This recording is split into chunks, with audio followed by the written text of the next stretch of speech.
And we are back with our second conversation for this morning. Joining us in studio, all about Pucte Villas.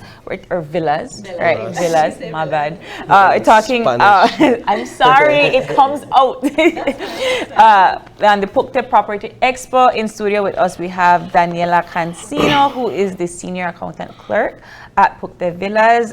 Good morning, Dianela. And then we have Miroslava Loskot Barraza, who is the part owner of Pucte Villas. Good morning, ladies.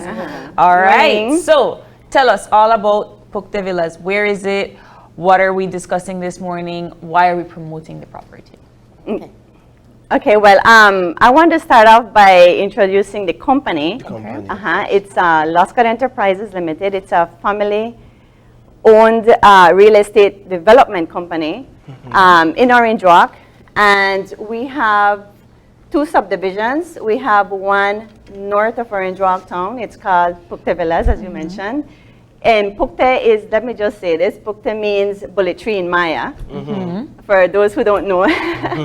Yes, we have a lot of beautiful Pucte trees in the area. So that's the reason why we gave it that beautiful name. We also have another subdivision in Consejo. But today we're going to talk more about Pucte Villas and the Expo, the property Expo that we're having. And all right, so let's dive right into what a property expo looks like.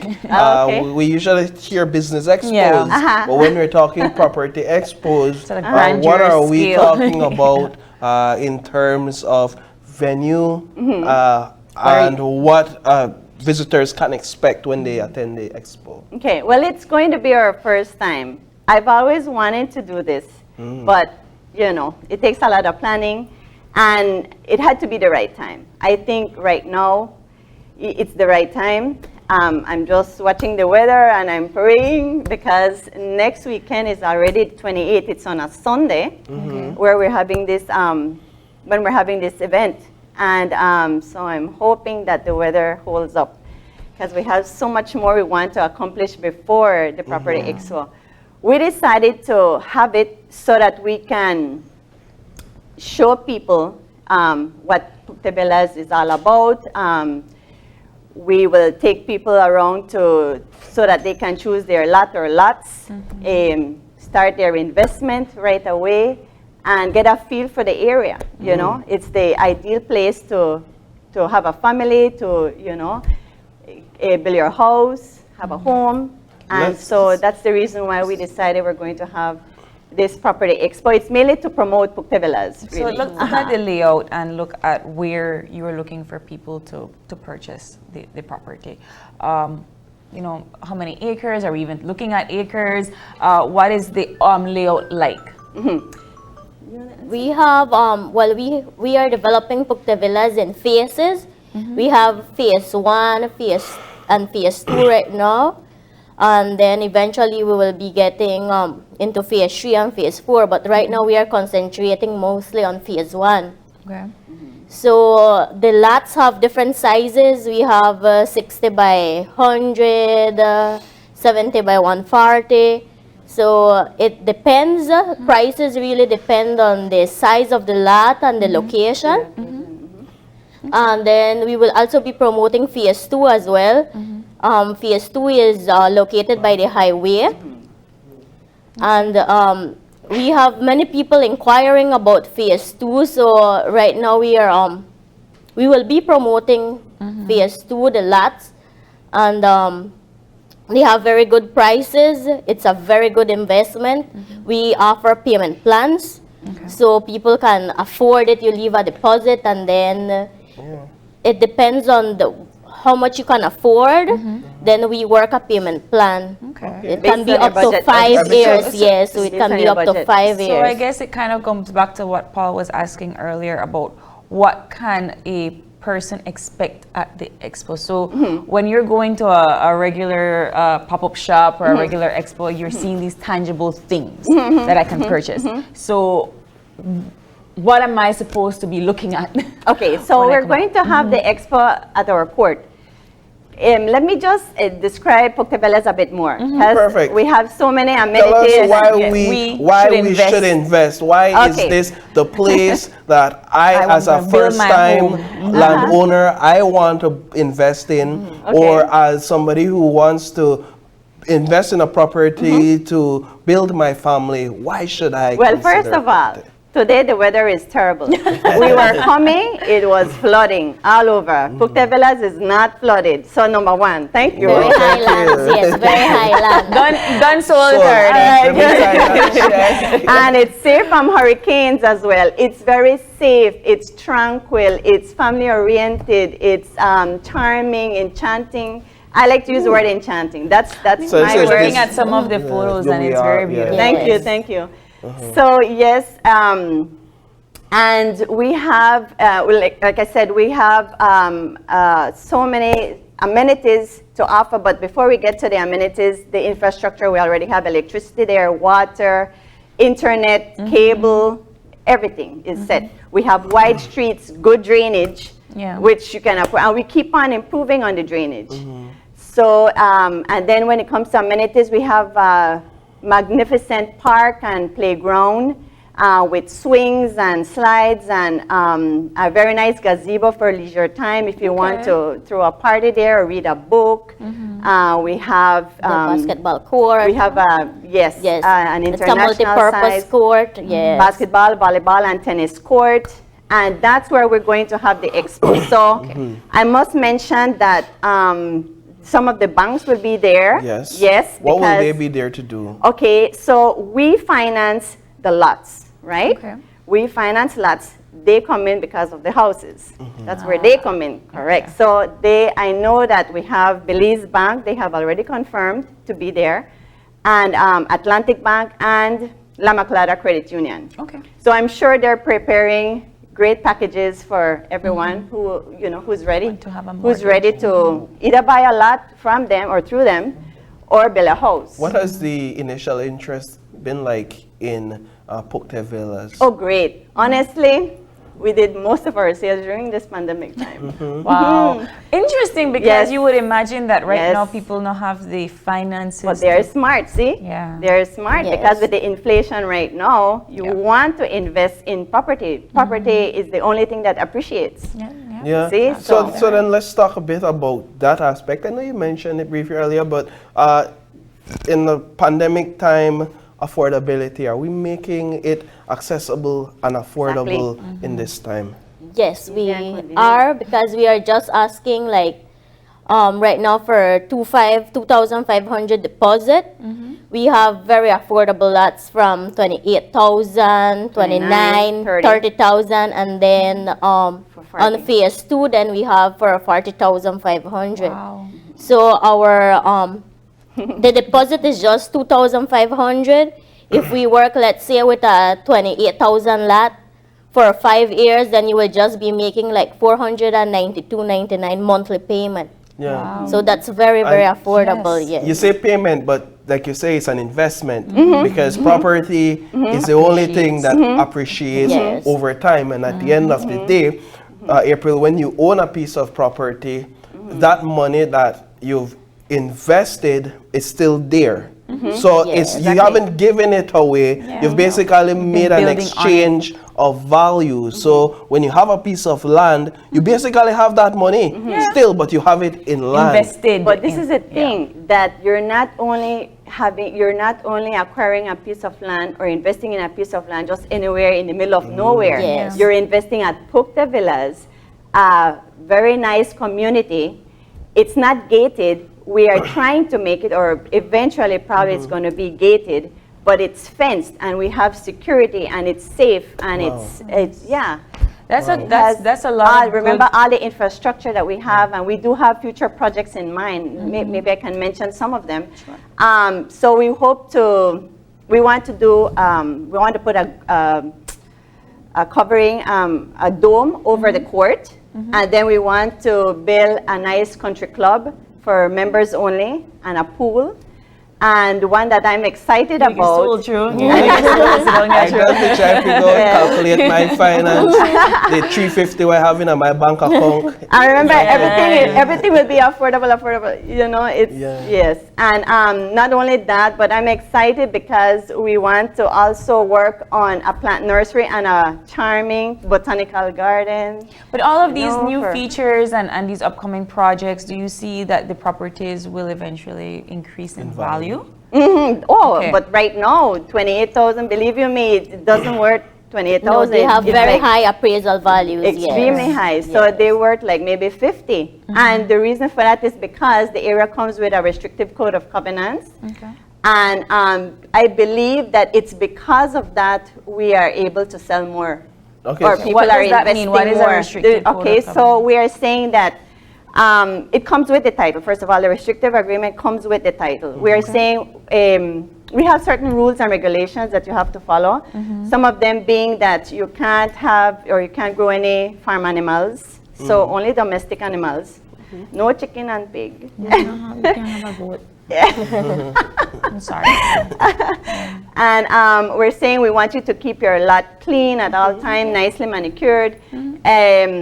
We are saying that you can't have a garage, you know, a mechanical garage, you know, in the area. It has to be residential. It's a residential area. It has to be for residential purposes only. No and commercial single living. dwelling. No commercial. Right. Single dwelling. You can't go and cut up your lots like, oh, give me auntie half of it. Right? And it also has like a minimum square footage for your house. Okay. It has to be like 1,200 square feet. That's what we ask for. It can't be movable home, you know. So it has to be a permanent foundation. But apart from that, as we wind down, let's talk about how many properties do you have available in this phase? Okay, so Diana mentioned that we have them in phases, right? So phase 1 can be accessed. Yes, I don't think we mentioned where exactly it's located. So you can access phase 1 from San Martin Street. There's a gas station, Uno gas station. You come down that street, maybe about 3 blocks, and then we're on the right-hand side. Okay. So that's phase 1's entrance, right?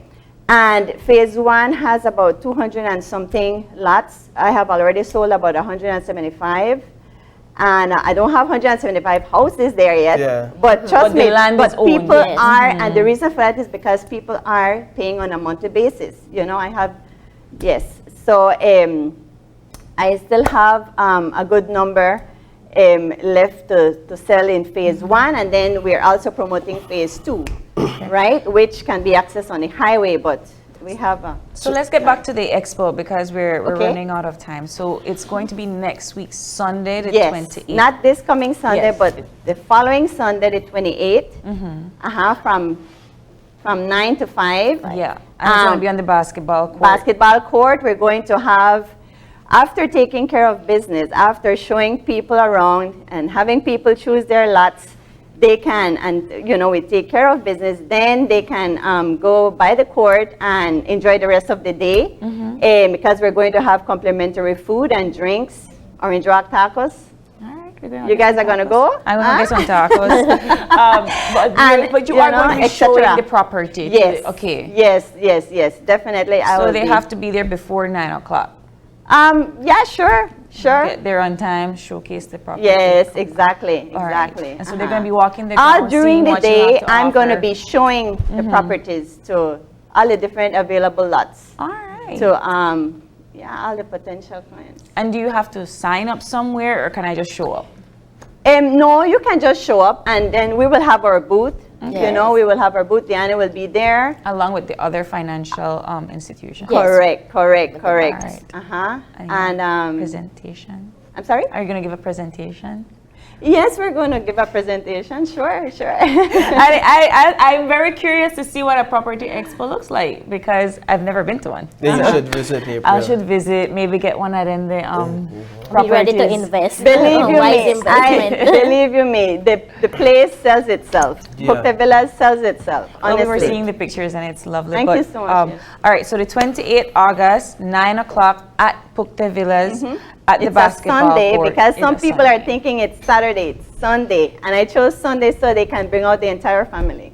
Oh, nice. I love that. Well, thank you, ladies, so Sure. much for Oh, stopping sorry. by. Yes, go ahead. We're going to have more things. Sorry. I forgot about the bouncy house, and we're going to have face painting. Oh, so It's all like about the kids. So it's a whole Yes. family affair. Yes. Yes. All right. All right. So thank you, ladies, Thank you, ladies. Thank you for for coming having us. on. So what we'll be doing now, as I understand it, before we be taking a break, we'll be calling in to one of our weather persons, one of our NEMO personnel on the ground, I believe in Belize Rural, and they will be giving us an update on what's happening out there. And so we've seen images of, we've actually seen videos of the situation out there in Crooked Tree area along the causeway.